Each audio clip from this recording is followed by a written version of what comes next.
दुर्गा नदी के किनारे बसा एक गांव फूलपुर। गांव में कुछ 100-150 लोग रहते थे। अंजलि, जो कि पास ही के जिले में रहती थी और 12वीं पास कर चुकी थी, उसके पिताजी ने बेटी को जल्दी विदा करने के लिए उसकी शादी फूलपुर गांव के मुकेश से करवा दी थी। मुकेश कभी स्कूल नहीं गया था और इस कारण वो पढ़ा लिखा नहीं था और बाकी गांव वालों की हालत भी मुकेश जैसी ही थी। मुकेश के घर में उसके माता पिता भी रहते थे। सासू माँ, मैं बाहर मंदिर तक जा रही हूँ, आधे घंटे में आ जाऊंगी। अरे अभी कहीं जाने की जरूरत नहीं है, चुपचाप जाके रसोई में रात के खाने की तैयारी करो। और ये घूंघट क्यों हटा लिया है तुमने? क्या पता नहीं कि इस गांव में औरतें बिना घूंघट के नहीं रहती? रात में अंजलि छत पर जाकर अपनी मम्मी से बात कर रही होती है। तभी गांव की 3-4 औरतें उसे देख लेती है और दरवाजे पर आकर उसकी सास से शिकायत करने लगती है।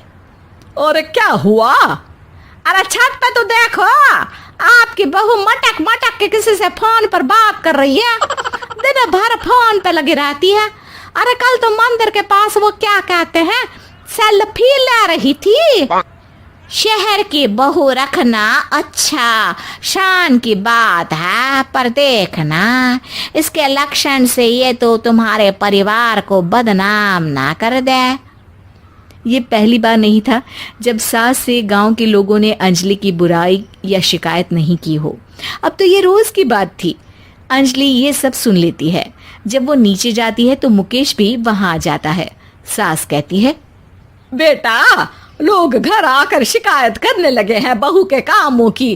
देख लो, पति हो, संयम से रखो इसे। माँ जी, मैं तो अपनी माँ से बात कर रही थी, क्योंकि यहाँ कोई बात करने लायक ही नहीं है और अब मैं माँ के पास ही रहूंगी। वहाँ क्या रहना, वहाँ बाहर के लोग तो ठीक है, पर घर के लोग भी इज्जत ना दे सके। अरे नहीं नहीं अंजलि, ऐसा नहीं है, धीरे धीरे सब ठीक हो जाएगा, तुम फिक्र ना करो।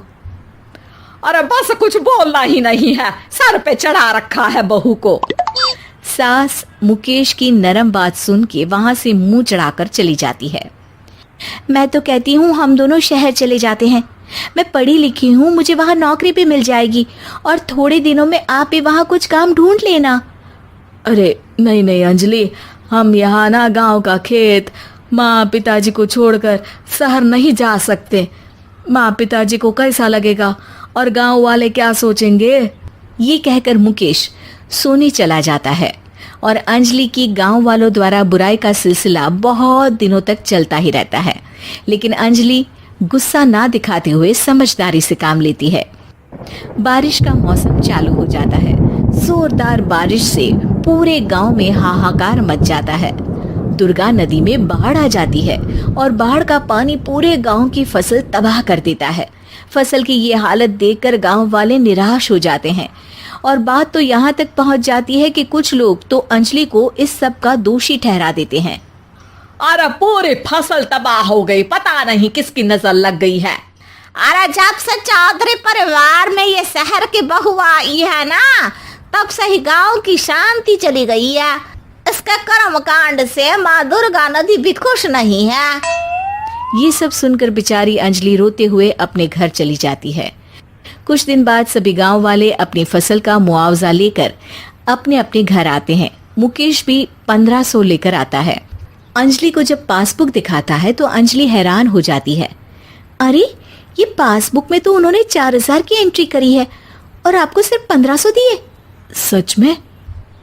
अरे, वो सरकारी अफसर आपको बेवकूफ बना रहे हैं। सरकार की तरफ से हमें 4000 मिले हैं, लेकिन बाकी का सारा पैसा खुद ही खा रहे हैं। आप लोग के अनपढ़ होने का फायदा उठा रहे हैं। ये सब सुनकर मुकेश परेशान हो जाता है, लेकिन अंजलि उसे हिम्मत से काम लेने को कहती है और सुबह होते ही मुकेश को पंचायत कार्यालय ले जाती है और साथ में गांव के और लोगों को भी। आप सरकारी बाबू क्या गांव के लोगों को बेवकूफ समझते हैं? आपको क्या लगता है ये पढ़े लिखे नहीं है तो आप कुछ भी मनमानी करेंगे?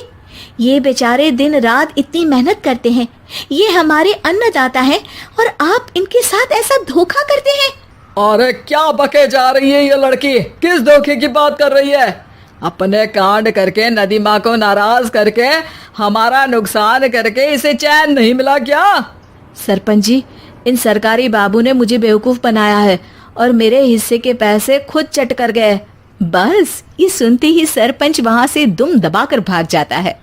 पता चलता है कि जनपद अधिकारियों ने गांव के सरपंच के साथ मिलकर सबके साथ धोखा किया है।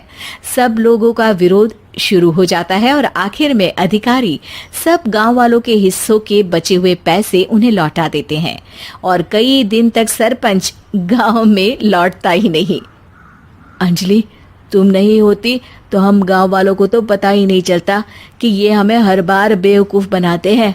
हाँ हाँ अंजलि बेटी, हमें माफ कर दो। हम सब तुम्हें बुरा भला कहते रहे, लेकिन तुमने ही आज हमें बेवकूफ बनाने से बचाया है। हमें तुम पर गर्व है बेटी। अब समझ आया कि सरपंच तुमसे नहीं, तुम्हारे पढ़े लिखे होने से नफरत करता था। क्यों ना इस बार हम अंजलि को ही सरपंच पद के लिए चुन ले? क्या कहते हो गांव वालों? पढ़ी लिखी सरपंच। बस पूरा गांव अंजलि के लिए ताली बजाता है और अंजलि की सास उसे खुशी से गले लगा लेती है।